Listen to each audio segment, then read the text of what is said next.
मथुरा के सांसद और सीनियर तरीका हेमा मालिनी वृंदावन स्थित देश के जाने माने चित्रकार पद्मश्री कन्हाई चित्रकार के नवन स्थित आवास पर पहुंची और उन्होंने चित्रकार से उपन्यासकार के क्षेत्र में शुरुआत करने वाले उनके पौत्र के उपन्यास जोकर स्टेज का विमोचन किया। उपन्यास के विमोचन पर हेमा ने कहा कि हमने कभी सोचा भी नहीं था कि उद्धव कन्हाई एक राइटर बनेंगे, क्योंकि कन्हाई परिवार में सभी कलाकार हैं जिनकी राधा कृष्ण की पेंटिंग पूरे विश्व में धमाल मचाए रखती है। उस परिवार की युवा पीढ़ी ने एक लाइन को चेंज करते हुए एक्टर और उपन्यासकार बने हैं।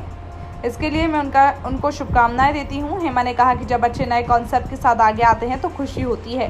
हेमा मालिनी ने उपन्यास को काफ़ी दिलचस्प बताया और कहा कि उपन्यास आज के समय की आवश्यकता है, जिसमें बताया गया कि आज के नेट के दौर में जो लाभदायक है उससे नुकसान भी हो सकता है। एक्सट्रीमली हैप्पी, मुझे बहुत खुशी हो रही है कि हमारे मित्र गोविंद कन्हाई जी जो मथुरा के इतने बड़े कलाकार हैं, आर्टिस्ट, मैं उनको बहुत सालों से पहचानती हूँ और उनके बच्चों को छोटे छोटे थे तब से मैं देखा हुआ है। अभी आज जो बुक रिलीज़ हो रही है जोकर ताश, राइट, एज ताश, तो वो उनका बेटा उद्धव कन्हाई जो ही हैज़ रिटन, उन्होंने लिखी है ये बुक, नॉवल। कभी सोचा भी नहीं था कि ये एक राइटर बनेंगे, नॉवेलिस्ट बनेंगे। तो क्योंकि हमने सोचा कि परिवार में पूरा सब लोग कलाकार हैं, आर्टिस्ट, पेंटिंग वगैरह, इतना सुंदर कृष्ण का पूरा छवि को ऐसा इतना लेकर आए। मैं इनके पिताजी को भी जानती थी, वो भी इतने बड़े कलाकार, सो उनके परिवार में आते आते इन्होंने चेंज किया पूरा। एंड उनका बड़ा बेटा भी चैतन्य भी एक्टर बने हैं और ये ही इज़ राइटर और बहुत अच्छे टीवी सीरियल्स वगैरह में अभी लिखने लगे हैं। सो मेरी बहुत बहुत शुभकामनाएं आपके लिए। So I am really overwhelmed and खुशी होती है कि हमारे बच्चे लोग आज इतने बड़े होकर नया कॉन्सेप्ट के साथ आते हैं।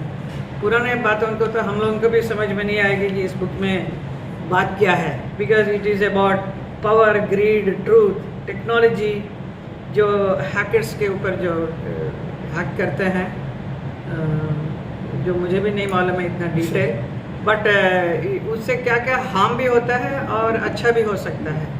बट हम ऐसा न्यू इंटू दिस थिंग, मुझे हमें मालूम नहीं पड़ता है, लेकिन क्या कुछ हो सकता है इसके विषय में इन्होंने लिखा है, जिस पर प्रधानमंत्री को भी इन्वॉल्व किया, नॉट एनी प्रधानमंत्री, जनरल फिक्शन, कि कैसा वो भी इन्वॉल्व हो सकता है इन सब चीज़ों में, कि वो एक कैरेक्टर को बनाया जो ऐसा करता है and then I mean he is very successful finally. Yes.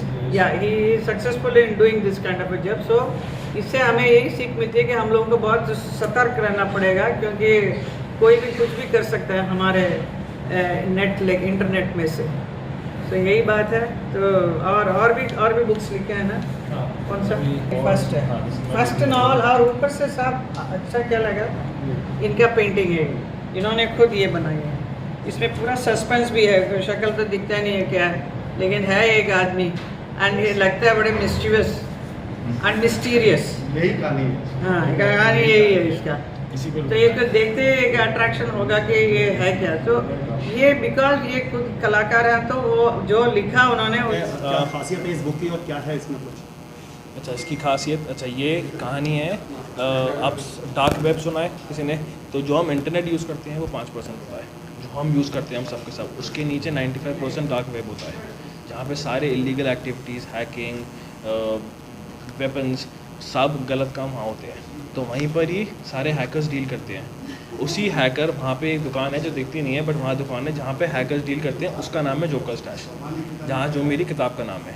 तो वहीं से एक हैकर निकल के इन्फ्लुएंसर हमारी दुनिया में आता है, जो इन्फ्लुएंसर इंडस्ट्री की, जो हम आजकल Instagram, social media, Facebook, Twitter ये यूज़ करते हैं, उसको हैक करने आता है, क्योंकि उसको लगता है कि लोग बहुत ईजी पैसा कमा रहे हैं। कहते हैं जब लोग इतना ईजी पैसा कमा रहे हैं तो मैं क्यों नहीं कमाऊँ।